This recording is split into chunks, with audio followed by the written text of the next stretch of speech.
Hello, I'm Michelle Cormier from the Exertion Games Laboratory of Monash University. My pronouns are she, they, and I am very happy to introduce the topic of shitty user experiences, why and how we can design them intentionally. First off, what is SUX?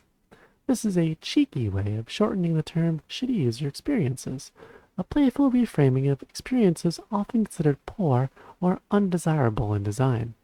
We define a SUX game as a shitty user experience game is one that is purposely designed to violate normative UX in terms of control and feedback so that it drives players to fail ostensible game objectives while the game is essentially about experiencing failure.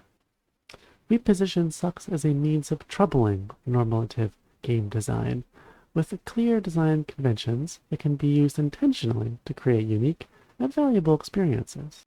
HCI has, by and large, come to some normative consensus on what well-crafted user experiences should be, particularly in our focus here, game design.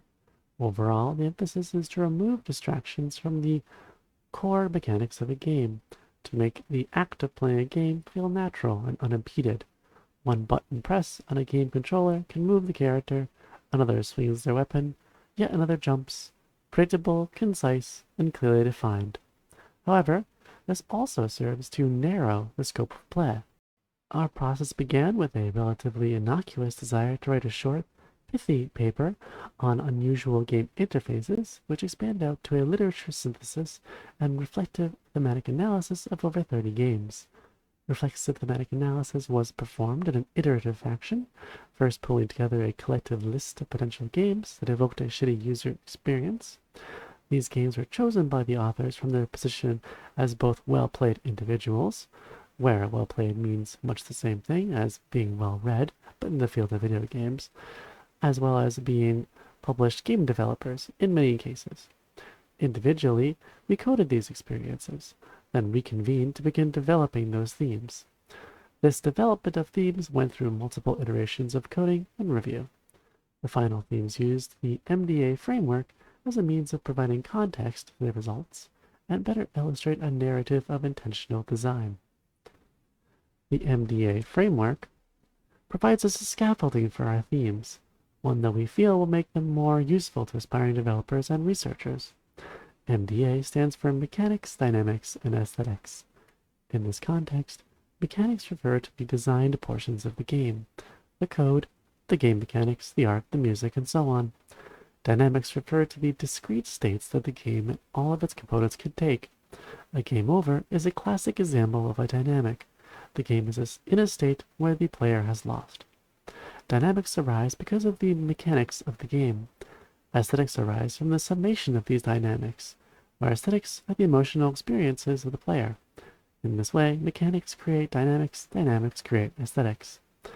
We define 12 themes for our SUX MDA framework. However, I will only be covering a few of them during this presentation. Please feel free to read our paper for the full explanation.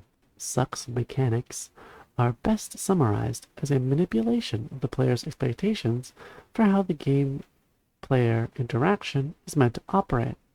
These mechanics anticipate a certain genre or play savviness from the player, but can arise in absence of this as well.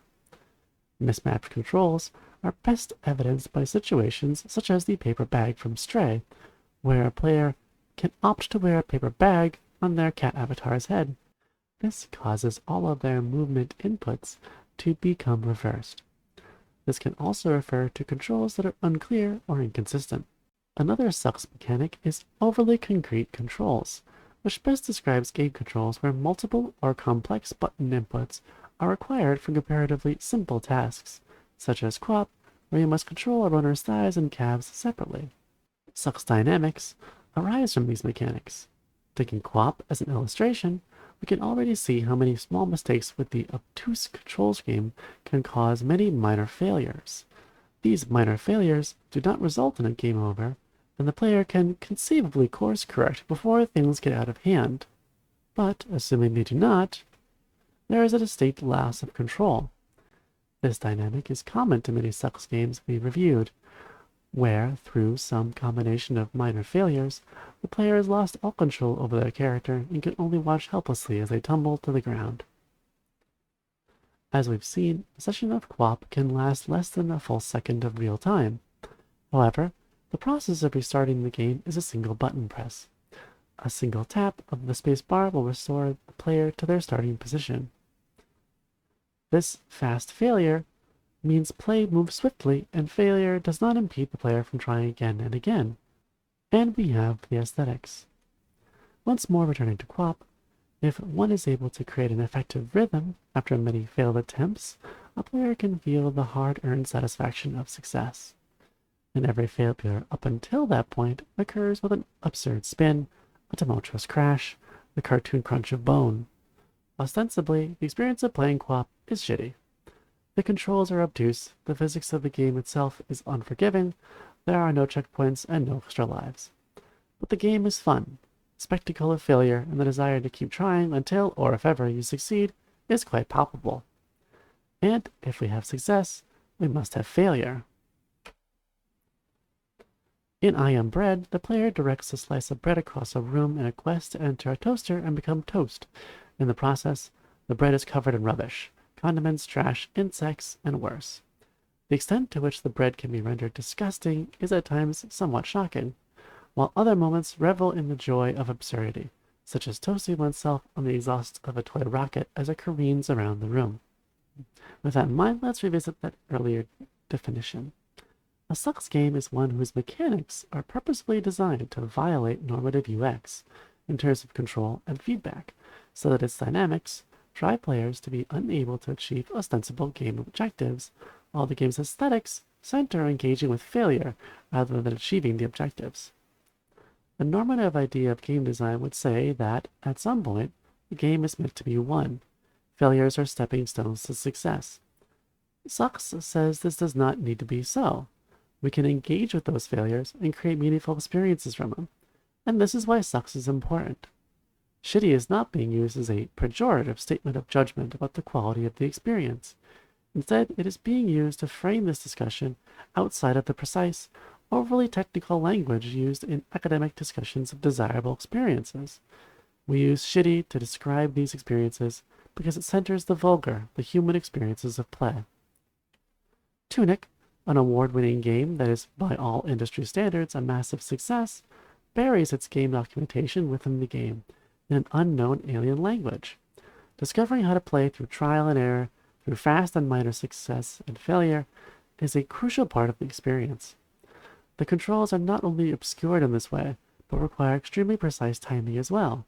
Tunic encourages aesthetics of hard-earned success, in much the same way as a Dark Souls game might as well.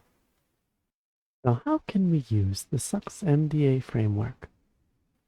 First, reflect on failure.